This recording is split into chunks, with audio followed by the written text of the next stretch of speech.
Picture this, it's 10 p.m, you're working on something, you're in the groove and you're feeling motivated. Do you keep going, burn the midnight oil? I mean, you want to be successful, right? Or maybe just get a good night's sleep. And you should probably read a book before you go to bed too. Oh, and what about that meditation that you keep saying that you're gonna do? I'm calling this the hustle and wellness paradox. It's a strange phenomenon, but I have a feeling that you might find it relatable.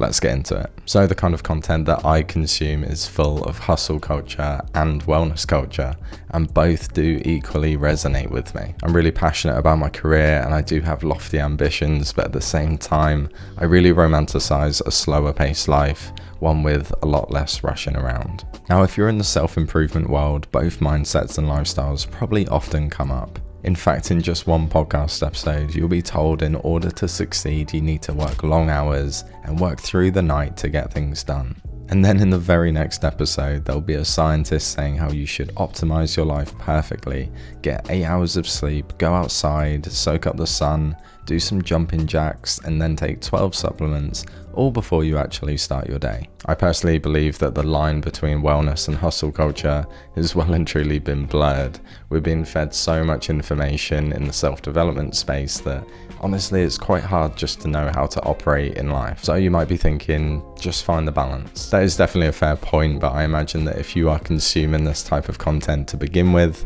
then you do have big aspirations for yourself, and will balance provide you that? Let's find out. Okay, so hustle culture. Now I know a lot of people will straight up just say this is toxic or something like that, but I'm gonna be honest, it kind of gets me hyped up. So this could range from a pretty chill podcast about how to operate your business, all the way to those pretty cringe Sigma grind set montage videos that are all about getting in shape. And say what you want about those, but if I ever need a little shot of motivation, a couple minutes of watching one of them and I am ready to run through a brick wall. Generally though, this type of content is all about the simple fact that in order to get to where you want to be in life, you're gonna have to put the hard work in. And honestly, I do tend to agree. Nearly all the opportunities that have come my way in life, I can honestly trace them all back to long hours, working really hard, working at weekends, and basically putting in a real shift. I often think about this thing that Alex Hormozy said, and it might not be word for word, but essentially it's this: if you want to be exceptional, you must be the exception. And of course, to be exceptional, you're going to have to do things that others typically aren't prepared to do, whether that's learning new skills or just putting in the hours, but probably both. Can it all go too far? Absolutely. But can you expect extraordinary results without putting the hard work in? Probably not. Okay, so pivoting into the wellness culture. On the face of it, far less toxic. However, is that actually the case? A quick look into this lifestyle may make you think that daily meditation, journaling, and a yoga class will solve most of your problems. Are there some benefits to those things? 100%. But those things alone are not the solution. And it's very subtle as well. So take meditation, for example. That used to be a way for people to get calmness of mind and to bring themselves back into the present moment. But even now that has been chucked into this big pot of things that people do to optimize their perfect productivity routine.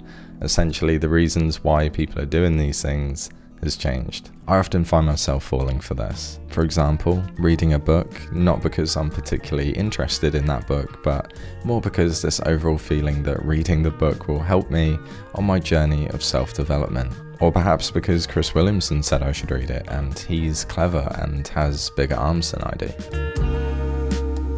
Okay, so let's get to the bottom of this, and honestly my thoughts probably won't sound groundbreaking, but hopefully they do offer you a solution. So my take on this whole thing is to prioritize your life based on seasons. And I don't mean literally like summer and winter, but it could actually work like that. Some will call it monk mode and they have particular rules to follow, but this is just how I see it. Let's just say that you've been taking it easy for a while, a bit too much partying, too much time spent on video games, whatever it is. Maybe this is now the season to get your head down. Maybe it could look a bit like this: a 3-month stint of hard work to try and get some momentum going and see what opportunities you can make for yourself. On the other hand, if you've been going flat out for a while and burnout is becoming a regular occurrence, maybe some time off, a trip away with some friends, or some early nights could do you the world of good. What I'm trying to say is that instead of flip-flopping between different mindsets day to day and getting caught up in this sort of middle ground of hard work but also self-care, and then getting stressed that you can't do it all, try and decide which lifestyle is appropriate for that particular season of your life. For example, the summer that I just had was filled with a lot of traveling, being quite social, and generally living quite freely. And I have to admit, I did quite enjoy it. However, looking at the goals that I've got and what I hope to achieve in the next year or two, it's time to get back to work. And honestly, I'm just quite excited to get my head down and really put the graft in. Thank you for listening to me chat about this subject, which I personally find quite interesting to delve into.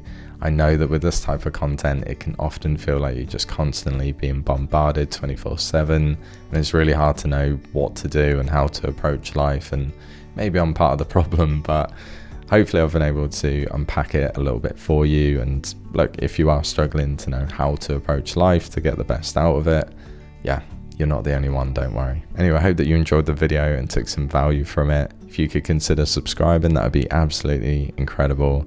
Take care, and I'll see you next time. Cheers.